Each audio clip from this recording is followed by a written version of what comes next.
मेहमान का रिस्क एक सच्चा वाकया। बयान किया जाता है कि किसी गांव में एक साहिब का अपनी बीवी से झगड़ा हो गया। अभी झगड़ा खत्म नहीं हुआ था कि इसी असना में उनके घर मेहमान आ गया। खावंद ने इसे अपनी बैठक में बिठा दिया और बीवी से कहा कि फुला रिश्ता दाल मेहमान आया है, इसके लिए खाना बना लो। वो गुस्से में थी, कहने लगी, ओ ना तुम्हारे लिए खाना है ना तुम्हारे मेहमान के लिए। वो बड़ा परेशान हुआ कि लड़ाई तो हमारी अपनी है, अगर रिश्तेदार को इस बात का पता चल गया तो खामखा खानदान में बात होगी और खुआरी अलग से होगी। लिहाजा खामोशी से आकर मेहमान के पास चुपचाप बैठ गया। इतने में इसे ख्याल आ गया कि चुल्लू बीवी अगर रोटी नहीं पकाती तो सामने वाले हमारे हमसाए बहुत ही अच्छे लोग हैं, मैं उन्हें एक मेहमान का खाना पकाने के लिए कह देता हूँ। चुनांचे वो उनके पास गया और कहने लगा कि बीवी की तबीयत आज कुछ खराब है, लिहाजा आप हमारे मेहमान के लिए खाने का इंतज़ाम कर दे। उन्होंने कहा, ठीक है। वो मुतमईन होकर मेहमान के पास आकर बैठ गया कि मेहमान को कम अज़ कम खाना तो मिल जाएगा, जिससे मेरी इज्जत भी बच जाएगी। थोड़ी देर के बाद मेहमान ने कहा कि ज़रा ठंडा पानी तो ला दीजिए। वो उठा के घड़े का ठंडा पानी लाता हूँ।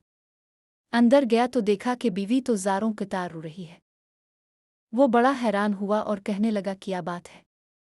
इसने पहले से भी ज़्यादा रोना शुरू कर दिया।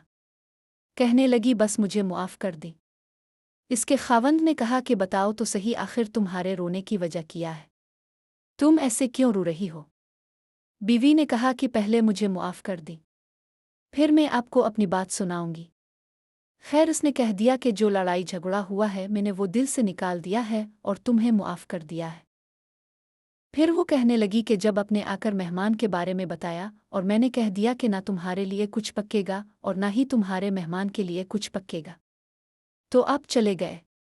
मगर मैंने दिल में सोचा कि लड़ाई तो मेरी और आपकी है और ये मेहमान रिश्तेदार है, हमें इसके सामने अपने झगड़े की पूल नहीं खोलना चाहिए।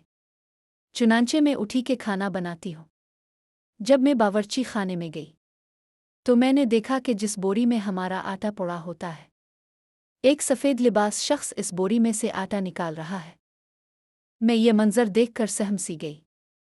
वो मुझे कहने लगे कि खातून, परेशान ना हो, ये तुम्हारे मेहमान का हिस्सा था जो तुम्हारे आटे में शामिल था।